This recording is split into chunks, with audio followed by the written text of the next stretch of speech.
Buenas tardes, saludos a todos mis amigos. Les saludo en el nombre del Padre, de nuestro Señor Jesucristo y del Espíritu Santo de Dios. Un placer para mí estar en esta tarde, hoy domingo, en horas de la tarde, con intenciones de compartir una palabra que sé que le bendecirá su vida, así como ha bendecido mi vida. Soy el pastor Vladimir Sepúlveda, pastor de la Iglesia Cristiana La Gloria de Dios. Y bueno, saludos a todos. Vamos a compartir una palabra en el libro de Hechos de los Apóstoles, en la palabra del Señor, Nuevo Testamento, allí, Hechos de los Apóstoles. Vamos a empezar en el capítulo 1, en el versículo 1. Quiero que prestes atención a esta palabra. Quiero que al finalizar pues nos regales un like y compartas con todos tus contactos este mensaje de este día, esta transmisión, y que me ayudes de una o de otra manera a llevar, a extender el Evangelio del Reino a todos los lugares a través de tus contactos, y yo lo hago a través de los míos. Bendiciones. Capítulo 1 de Hechos, en el versículo 1, la palabra del Señor dice de la siguiente manera: en el primer tratado, oh Teófilo, hablé acerca de todas las cosas que Jesús comenzó a hacer y a enseñar. Hay un énfasis acá que tiene Lucas, el médico amado, tiene Lucas acá cuando comienza a escribir todos los hechos de los apóstoles en función de los hechos de Jesús y en función del poder que recibieron del Espíritu Santo de Dios, como se los dijo Jesús antes de partir: y recibiréis poder cuando haya venido sobre vosotros el Espíritu Santo de Dios. Es que Teófilo, además de traer las enseñanzas apostólicas, además de traer las enseñanzas, las cosas que Jesús dijo y las cosas que los apóstoles dijeron, también trata de enfatizar mucho en los hechos, y aquí lo suscribe, dice: Jesús comenzó a hacer y a enseñar, comenzó a hacer, porque Jesús todo lo que enseñaba lo corroboraba con los hechos. Él siempre iba por allí hablando del reino de Dios, del poder y de la gloria que había recibido de parte de su Padre, pero también lo demostraba con los hechos: resucitaba el muerto, sanaba al enfermo, liberaba al endemoniado, etcétera, etcétera, etcétera. Siempre iba con el poder de la palabra del Señor. Hasta el día, dice el versículo número 2, hasta el día en que fue recibido arriba, después de haber dado mandamientos por el Espíritu. Esto es algo muy importante, porque por el Espíritu, y no es haber dado mandamiento por el Espíritu, y no es sino por el Espíritu que se va a entender la palabra del Señor. La palabra del Señor es grande y es amplia en todos los sectores, en todos los horizontes, y siempre trae una bendición para tu vida, pero es algo que no vas a poder entender así naturalmente. Es algo que, como dijo el apóstol Pablo, no se entiende. El hombre natural, el hombre carnal, no entiende las cosas espirituales. Y aquí Lucas comienza diciendo que fue por el Espíritu que el Señor Jesús dio mandamiento a todos sus apóstoles. Entonces, por el Espíritu que tú y yo vamos a entender lo que el Señor ha querido transmitir a través de su palabra. A través del estudio podemos entender la historia, podemos entender el contexto histórico, podemos viajar en el tiempo, conocer las costumbres, conocer las culturas, conocer hasta la manera, el dialecto de aquellas personas. Sí, leyendo las Escrituras podemos conocer todas estas cosas, pero no es sino con el Espíritu o a través del Espíritu Santo de Dios que vamos a entender lo que Dios, lo que Cristo quería llevar a nuestro corazón, y de la forma en que Cristo quiere que caminemos, porque para eso son los mandamientos.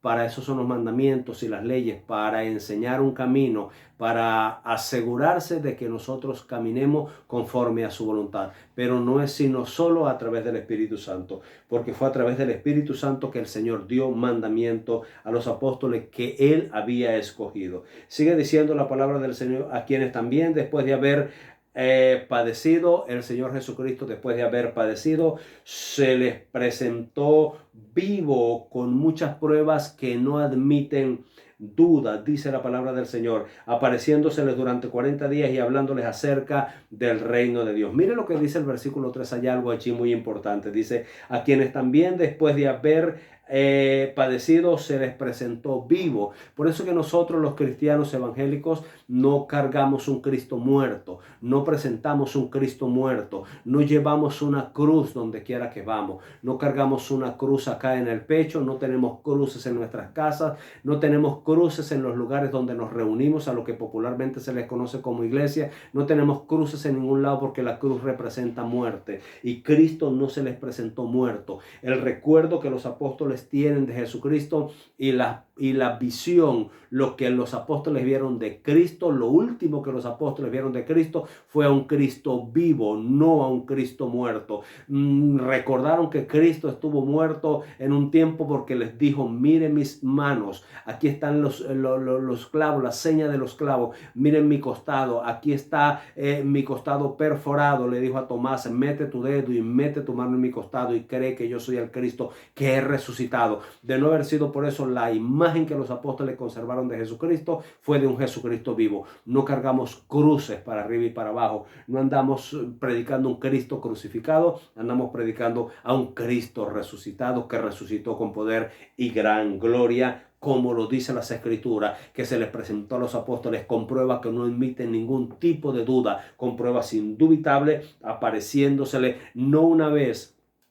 ni dos veces, ni como un espejismo que las personas podrían decir: no recuerdo si fue que lo soñé, si fue que tuve una visión, si fue un éxtasis, si fue realmente que lo vi en cuerpo, de verdad no estoy muy seguro. No, Él se presentó durante 40 días dando señas de que había resucitado. Aparecía en sus reuniones dentro de las casas sin abrir las puertas, estando cerrado aparecía, comía con ellos, le decía: tienen algo de comer, ve, dame de comer, para que vean que un espíritu que no tiene cuerpo no come así como yo como con ustedes, soy yo mismo en cuerpo presente. Ese Cristo que los judíos y los romanos crucificaron se presentó resucitado delante de los apóstoles y les bendijo. Y sigue diciendo la palabra del Señor de la siguiente manera, porque es un Cristo vivo el que predicamos. El Cristo que te quiero presentar es un Cristo vivo. Sigue diciendo la palabra del Señor de la siguiente manera.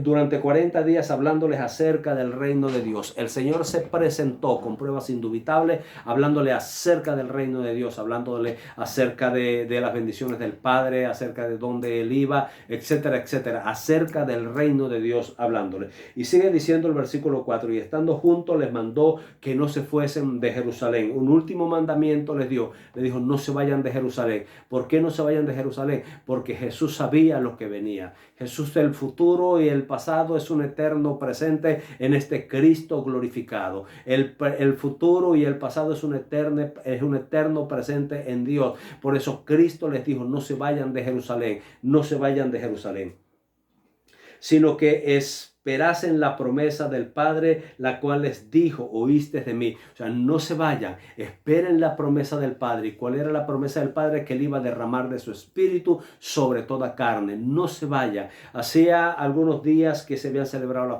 la fiesta de la Pascua, de la que Jesucristo fue el Cordero vivo, el Cordero de Dios que quita el pecado del mundo, el que fue inmolado en la cruz. Ese era el Cordero Pascual. Se había celebrado la fiesta de las primicias, estaba a punto de celebrarse la fiesta de las semanas o la fiesta del Pentecostés. Entonces Cristo les dijo, esperando la fiesta del Pentecostés, le dijo: no se vayan de Jerusalén hasta que no sean investidos por el poder del Espíritu Santo. Esperen la promesa del Padre. Mire, familia, si hay algo bueno, prudente y sabio que tú y yo podemos hacer, es esperar en la palabra del Señor, es esperar en la promesa del Padre. Si el Padre te dijo espera, espera. Si el Padre te dijo ve, ve. Si el Padre te dice habla, habla por el Espíritu. Te dice habla, habla con denuedo. No te preocupes el cómo, porque el cómo Dios lo resuelve. Tú solamente obedece la palabra que Dios te está llevando en este momento, la palabra que Dios te está entregando a través del profeta, a través de la palabra del Señor, a través del programa, a través de la circunstancia, a través de la vida, a través de la enfermedad, a través de tu hijo, de tu esposo. La palabra que Dios te está entregando indistintamente de la circunstancia, solamente créela y camina en la palabra de Dios. Le dijo: la promesa del Padre que oíste de mí, porque Juan ciertamente bautizó con agua, mas vosotros seréis bautizados con el Espíritu Santo dentro de no muy pocos días. En Juan terminó lo natural, en Juan terminaron las cosas naturales. Él bautizaba con agua y como dijo Cristo, es el último de los profetas. Terminaba el hombre, la actividad del hombre terminaba con Juan y comenzaba la actividad de Dios, comenzaba la actividad del Espíritu Santo. Por eso el Señor le dijo: porque ciertamente Juan bautizó con agua, pero eso llegó hasta Juan, mas vosotros seréis bautizados con el Espíritu Santo dentro de no muchos días. Por lo tanto, no se vayan de Jerusalén. Con Juan termina el esquema del hombre, pero con Cristo comienza el esquema espiritual. Con Juan termina el esquema natural y con Cristo comienza, con la venida del Espíritu Santo, comienza el esquema espiritual. Dice la palabra del Señor en el versículo 6, entonces los que habían los que se habían reunido le preguntaron diciendo: Señor, ¿restaurarás el reino de Israel en este tiempo? Mira algo aquí, algo me llama la atención poderosamente en el versículo 5 y en el versículo 6. El versículo 5, el Señor le está diciendo, o sea, las cosas como se conocen hasta Juan llegaron. Las cosas como se conocen: reinado natural, reinos, reyes, hombres reyes que gobiernan y subyugan las naciones, la tierra. Todo eso llegó hasta Juan. De aquí en adelante viene un gobierno divino, pero los apóstoles no estaban entendiendo el cambio. Los apóstoles no estaban entendiendo la transición que el Señor en ese momento estaba presentando. Le dijo: ustedes fueron bautizados porque Juan ciertamente bautizó con agua, pero ustedes serán bautizados con el Espíritu Santo dentro de no muchos días. El Señor estaba haciendo una transición, les estaba hablando de transición, de pasar de las cosas naturales a las cosas espirituales, pero los apóstoles no estaban entendiendo. Ellos estaban más interesados en las cosas naturales. Ellos estaban interesados en las cosas que les daba poder a ellos como hombres, como era el que el Señor los pudiese poner como reyes, que el Señor restaurara el reino de Israel, que doblegara a Roma y que hiciera huir a Roma y a todos sus ejércitos, y que se estableciera él como rey. De repente los apóstoles pensaban: bueno, nos pondrá como gobernadores a cada uno en cada una de las 12 provincias de Israel, nos pondrá a nosotros cada uno como gobernadores. Por eso era el interés en que Jesús restaurara el reino. Jesús les estaba hablando del reino espiritual, pero ellos seguían enceguecidos y, acépteme el término, embrutecidos en las cosas naturales. Dicho sea de paso, se le presenta la madre de dos de los discípulos de Jesús y le dice: Señor, yo quiero que en tu gobierno, en tu reino, cuando tú estés gobernando, uno de mis hijos se siente a su derecha y otro se siente a su izquierda. Ese fue el foco del hombre natural en los apóstoles, el gobierno terrenal. Pero el Señor les está llevando a una transición de lo natural a lo espiritual y ellos no entendían qué era lo que el Señor estaba diciendo. El Señor les dice: ustedes van a ser bautizados con el Espíritu Santo dentro de muy pocos días, y ellos salen con una pregunta: ¿cuándo restaurarás el reino de Israel? El Señor les da una respuesta en el versículo 7, les dice: no les toca a ustedes saber los tiempos y las sazones que solamente mi Padre puso en su poder, en su voluntad. O sea, no es problema de ustedes cuando Dios va a restaurar el reino. El problema de ustedes es que busquen el reino de arriba, busquen el reino de Dios primeramente, no el de los hombres, sino el de Dios y su justicia, y todas las cosas, cuando Dios restaura el reino, cuando Dios hace las cosas aquí en la tierra, todo eso vendrá añadido en su tiempo y en su espacio.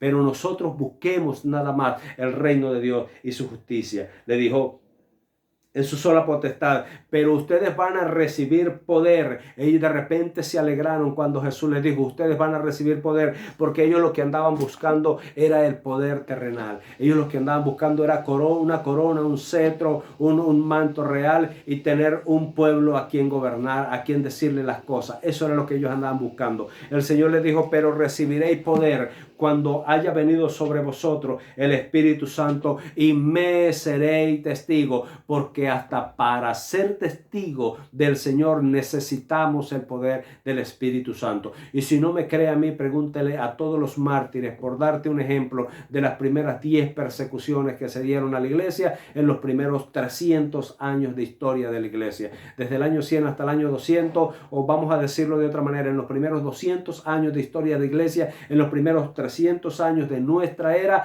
pregúntele a los mártires que sufrieron esas 10 grandes persecuciones si no se necesita el poder del Espíritu Santo para poder ser testigos de Dios.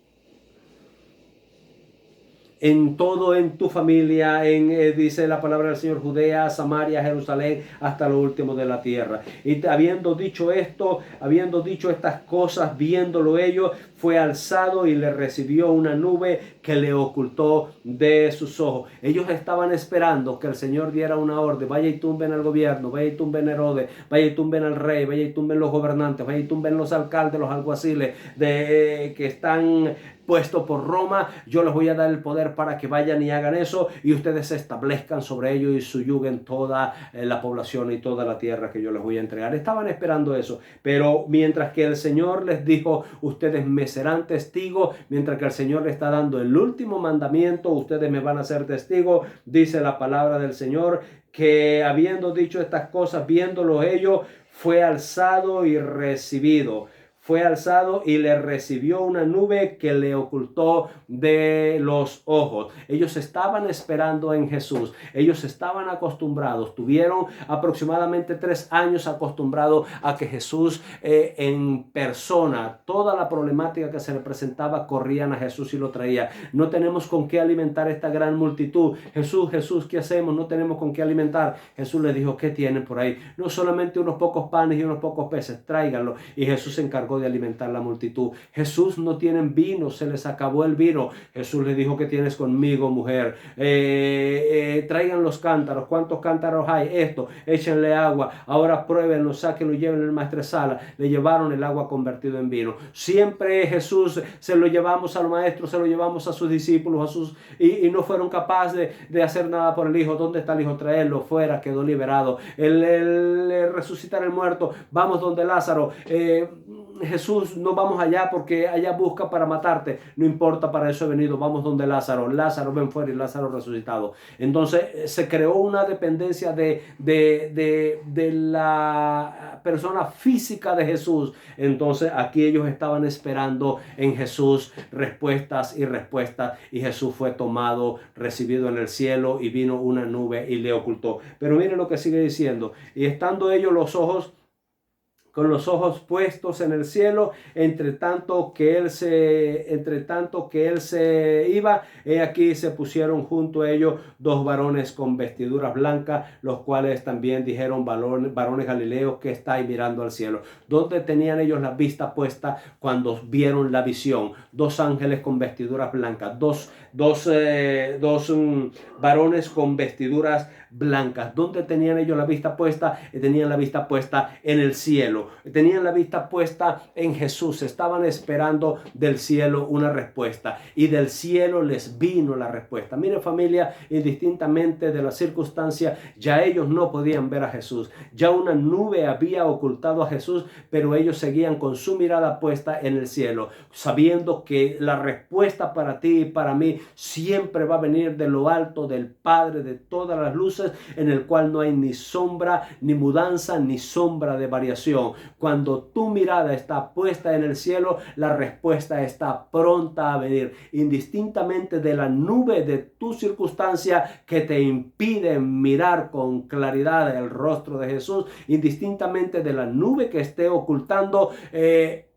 Pero si tu mirada está puesta en el cielo, la respuesta viene. La respuesta no se hace esperar, porque el oído de Dios no se ha cansado para oír la oración de sus hijos. El brazo de Dios no se ha cansado para venir a favor y actuar a favor de sus hijos, indistintamente de lo que estés pasando en este tiempo, indistintamente de la enfermedad, del diagnóstico médico, indistintamente de la circunstancia. Tus hijos se fueron, tu esposo se fue, tu esposa no está, indistintamente de la circunstancia por la que estés atravesando, que puede ser como esa nube que ocultó a Jesús de la vista de los apóstoles. Esa nube puede ser tu problema. No apartes la mirada del cielo. Esteban, por más de sufrimiento que estaba recibiendo, por más de pedreada, de que estaba siendo apedreado, estaba muriendo, siendo apedreado por una turba enardecida, no quitó su mirada del cielo, y del cielo le vino la respuesta. Vio el cielo abierto, dice la Biblia, y vio al Padre, al Hijo sentado a la diestra del Padre. Vio a Jesucristo en gloria sentada a la diestra del Padre. Tuvo una teofanía en el momento más difícil de su vida, porque creo que Esteban no pasó un momento tan difícil como lo pasó el día de su muerte. Sin embargo, esa nube de piedra no impidió que la respuesta del cielo viniera. Vino una visión, vio la gloria de Dios, y esa gloria le dio fortaleza para morir con una sonrisa en su rostro. Familia, les bendigo en el nombre de Cristo Jesús de Nazaret. Estando ellos con los ojos puestos en el cielo, entre tanto que él se iba, he aquí se pusieron junto a ellos dos varones con vestiduras blancas, los cuales también le dijeron: varones Galileo, ¿por qué estáis mirando al cielo? Este mismo Jesús que ha sido tomado con vosotros al cielo, así vendrá como le habéis visto ir al cielo. Entonces ellos, alegre y conforme con la respuesta que recibieron del cielo, dice la Biblia, no protestaron. No fue que protestaron, no fue que se molestaron, y ahora ¿qué vamos a hacer? ¿Quién podrá defendernos? ¿Quién podrá ayudarnos? Se fue Jesús. No, sino que recibieron la respuesta. ¿Qué están mirando al cielo? ¿Están mirando a ese Jesús? Pues les traigo la respuesta. Ese Jesús que ha sido tomado de entre vosotros y ha sido llevado al cielo, volverá otra vez de la misma manera que le han visto ir. Familia, Jesús es tu respuesta. Amigo que me estás escuchando en esta hora que no conoces al Señor, Jesús es la respuesta a tu problema. Jesús es tu respuesta al problema de la salvación. Jesús es la respuesta al problema del pecado. O sea, no ves el panorama claro en tu nación Venezuela, no ves el panorama claro en la nación donde usted está, no ve el panorama claro delante de tus ojos. Hay como una nube que oculta, que te impide ver con claridad tu futuro. Pues te invito, ven rendido a los pies del Señor. Pon tu mirada en el cielo, y de allí vas a recibir una respuesta, así como los apóstoles recibieron la respuesta del cielo. Indistintamente de la circunstancia y de la nube que le ocultó al maestro, el autor de sus días, ellos siguieron mirando con fe en el cielo, su mirada en el cielo, y vino su respuesta. Y con esa respuesta en su mano y en su corazón, ellos se fueron tranquilos y se fueron al aposento alto, donde esperaron y aguardaron la promesa del Señor hasta el día del Pentecostés, que el Espíritu Santo vino sobre ellos y les llenó de poder, de gloria, y les repartió dones, y salieron ellos a predicar con denuedo y a llevar la palabra del Señor. Si no has creído en el Señor y si no has conocido el Evangelio de salvación, yo te invito a que hagas una oración conmigo en este momento. Repite conmigo esta oración: Señor, reconozco que soy un pecador, reconozco, Señor, que moriste en la cruz del Calvario y que con tu sangre me redimiste, que el sacrificio que hiciste en la cruz del Calvario es suficiente para perdonar mis pecados. En ti deposito mi vida en esta tarde, en este momento. Perdóname, perdona mis pecados, lava mis pecados, borra mis rebeliones, inscribe mi nombre en el libro de la vida, y no permita, Señor, por ninguna circunstancia que mi nombre sea borrado del libro de la vida. Regálame el don de tu Espíritu Santo, que me acompañe todos los días y que me enseñe a tomar las mejores decisiones de mi vida. En el nombre de Cristo Jesús, te recibo como mi único y suficiente Salvador. Ven a morar en mi vida. Hoy muero al mundo y vivo para Cristo. Si hiciste esta oración conmigo, el Señor te regalará el don del Espíritu Santo, y el Espíritu Santo vendrá a vivir a tu vida. Cómprate una Biblia, estudia las Sagradas Escrituras, busca una congregación cercana donde se predica la sana doctrina y congrégate y verás que empezarás a recibir la respuesta del cielo, esa respuesta que estás esperando la empezarás a recibir del cielo en el nombre de Jesús. Te bendigo en el nombre de Jesús de Nazaret. Regálanos un like y comparte esta palabra con todos tus contactos y ayúdame a extender el evangelio del reino a todas las naciones. En el nombre de Jesús de Nazaret. Bendiciones para todos.